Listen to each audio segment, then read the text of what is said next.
Bigfoot is, without a doubt, king of the cryptids. From the stories of giant bipedal hair-covered beasts told by the Native Americans, to the thousands upon thousands of sightings that still occur today, the anomalous ape-man has been seen more times than any other unknown creature. However, despite all the sightings, footprints found, photographs and videos taken, there's not really a consensus among researchers about what exactly the Sasquatch is. I've compiled the main hypotheses about where the furry forest boss came from. I'd like to note that I'm not including the idea that Bigfoot is some kind of government experiment. It's pretty common knowledge at this point that the government has more advanced technology than the public by a couple of decades, and the former Soviet dictator, Joseph Stalin, did attempt to crossbreed humans and gorillas to create some form of super soldier, but there's just no way any humans had the technology necessary for something like that at the time of the early sightings. The first theory that I want to talk about is that Bigfoot is a surviving population of Gigantopithecus. For anyone who doesn't know, Gigantopithecus was a genus of ape that resembled orangutans, said to have died out about 100,000 years ago.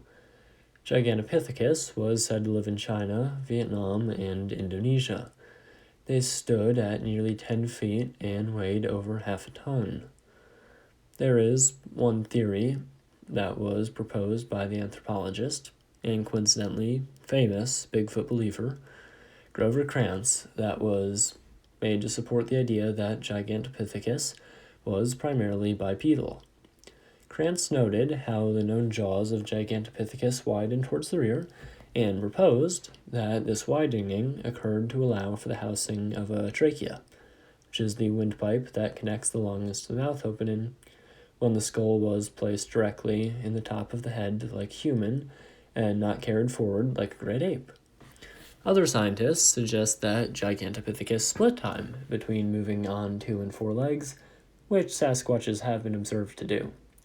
Although the creatures lived in Asia, Krantz theorized that they could have come to America by crossing the Bering Strait between 130,000 and 70,000 BC, alongside the first natives. The next theory I want to talk about is that Bigfoot is some kind of surviving human offshoot. Sasquatch is often called the missing link, meaning that they were a step on the evolutionary path from apes to modern humans. Some sightings do report that the Bigfoot they saw had a very human-like face. Furthermore, a very close relation to humans would certainly explain the extreme degrees of intelligence for an animal that these creatures have shown.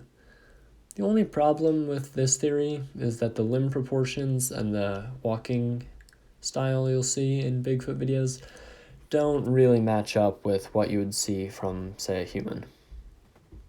A theory that gets a lot of attention, given its crossover with another field of paranormal research, is that Bigfoot is some type of alien or alien experiment.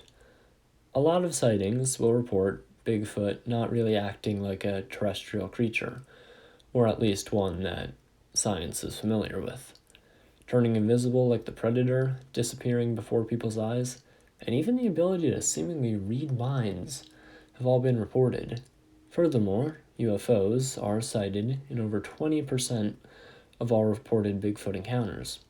Interestingly enough, the state of Washington leads in sightings of both.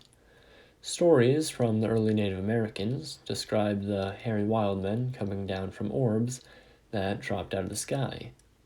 Stories of Sasquatches entering and exiting flying saucers continue on to this very day. Native Americans described some types of Sasquatches as some kind of spirit of the forest. If Sasquatch is some type of ghost or spiritual entity, it sure would explain a lot.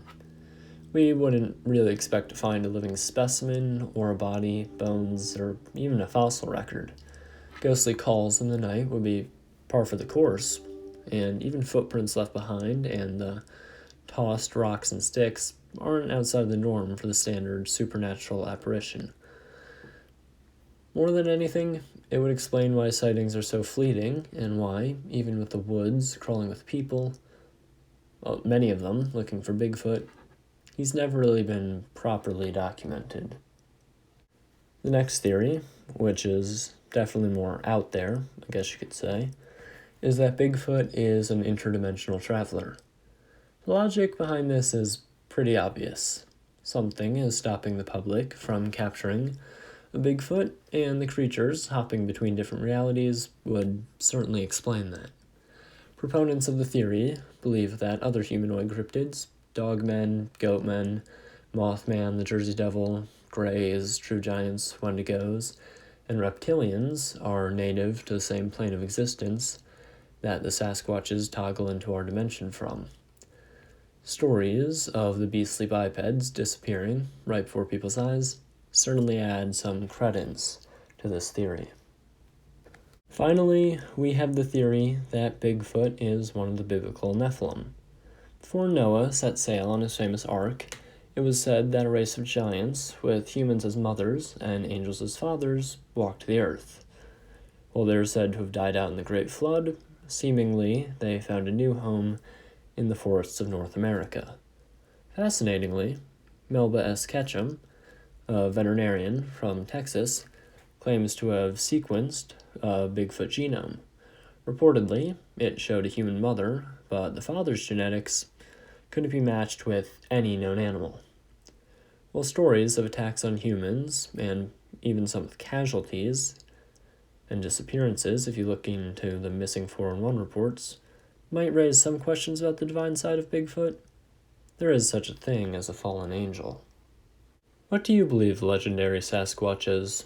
Is it a Gigantopithecus, relic hominid, alien, forest spirit, interdimensional traveler, Nephilim, or something else entirely? Let me know in the comment section below.